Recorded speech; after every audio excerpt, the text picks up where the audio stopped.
The cooperative world order we imagined 25 years ago has not turned into reality. Instead, we have entered a new era of harsh geostrategic competition. The world's major economies are vying for access to raw materials, new technologies, and global trade routes. From AI to clean tech, from quantum to space, from the Arctic to the South China Sea, the race is on. As this competition intensifies, we will likely continue to see frequent use of economic tools, such as sanctions, export controls, and tariffs, that are intended to safeguard economic and national security. But it is important that we balance the imperative to safeguard our security against our opportunity to innovate and enhance our prosperity. In this spirit, we will need to work together to avoid a global race to the bottom, because it is in no one's interest to break the bonds of the global economy. Rather, we need to modernize the rules to sustain our ability to produce mutual gain for our citizens.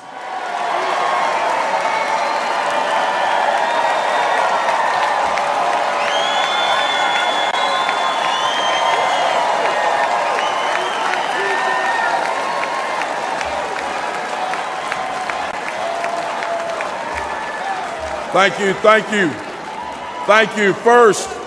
First and foremost, I want to give thanks to my Lord and Savior Jesus Christ for giving us my life and health and strength, allowing me to be here and allowing us to live in this blessed and prosperous land. I am Mark Robinson. I am the first black lieutenant governor of North Carolina. And come November, I plan on being the first black governor of North Carolina.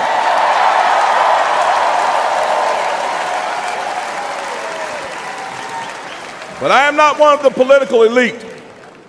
I grew up poor as the ninth of 10 kids in Greensboro with an alcoholic father who beat my mother. I love to tell you that I graduated from high school, found success, never worried about money again, but I can't. I lost 2 jobs, 2 manufacturing jobs because of NAFTA, which, by the way, Joe Biden voted for. The brave heart of our time, President Trump, had our economy roaring. Gas was up below $2. Unemployment was at a historic low. People could afford homes. And we had a president who protected manufacturing jobs. Under President Trump, the American dream was alive and well. Under President Trump, there was hope. And we need that now more than ever. So this November, let's select the brave heart of our time, Donald J. Trump, to get our economy back on track, restore the American dream, and make America great again. God bless you all, and God bless the United States of America. Thank you.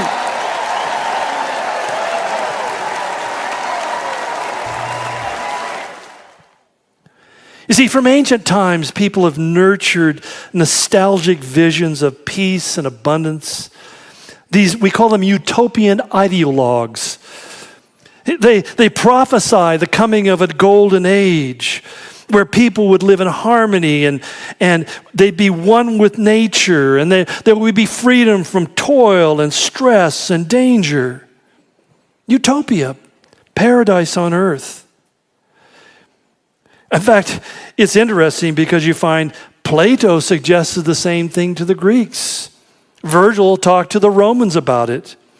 The Anabaptists and Shakers, sort of pseudo-Christian movements, but yet they also talked about coming into a millennial peaceful era based upon Augustan theology.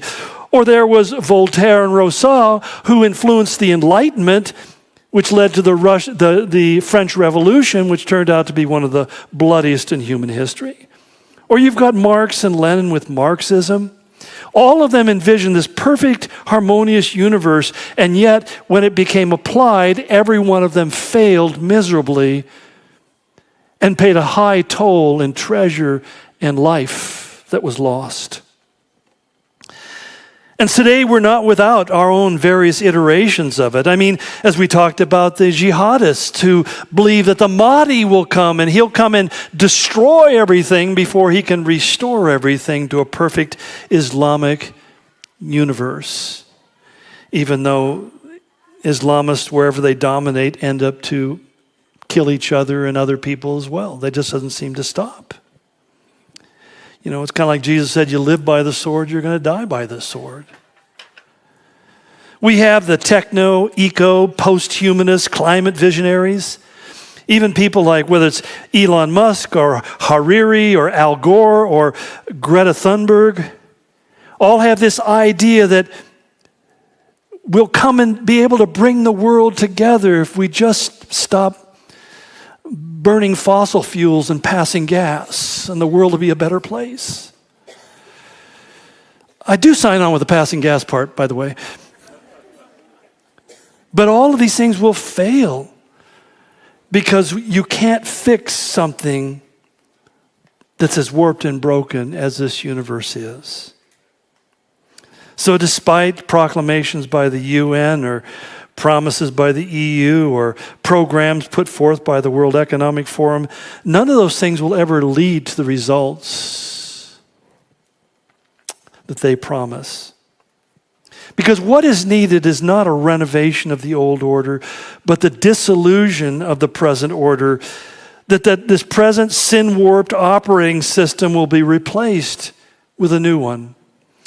In fact, Isaiah spoke of it twice in Isaiah 65 and again in 66, where he said, "For behold, I create a new heaven and a new earth, and the former things shall not be remembered or come into mind."